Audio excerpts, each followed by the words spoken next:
நீங்கள் பார்க்கும் இந்த கருடன் மேல் விஷ்ணு அமர்ந்திருக்கும் சிலை இந்தோனேசியா நாட்டில் உள்ள பாலி என்ற இடத்தில் இருக்கின்றது. கருடன் மீது விஷ்ணு ஏறியது என்பது க ஜலம் ரு கருமை ட வெண்மை ஆதலால் விளங்கா வெண்மையாகிய ஜலத்தின் பின் தோன்றும் செம்மைக்கு இடையில் கருமையாகிய நீராவியே விஷ்ணு. இதற்கு பொருள் என்னவென்றால், நாம் பார்க்கும் நீர் பொதுவாக எந்தவித வண்ணமும் இல்லாமல் தோன்றும்.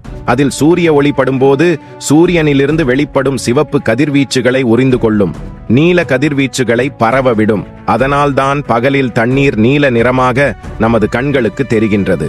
வானத்தில் நாம் பார்க்கின்ற மேகத்தில் உள்ள நீராவிகள் அதிகமாக இருந்தால் அது சூரிய ஒளியை ஊடுருவ செய்யாது.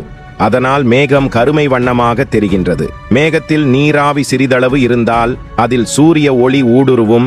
அதனால் மேகம் வெண்மை நிறமாக தெரிகின்றது. ஆதலால் சீத வஸ்துக்களெல்லாம் விஷ்ணு, அணுத்துவ வஸ்துக்களெல்லாம் பிரமா, உஷ்ண வஸ்துக்களெல்லாம் ருத்திரன் என்கிறார் நமது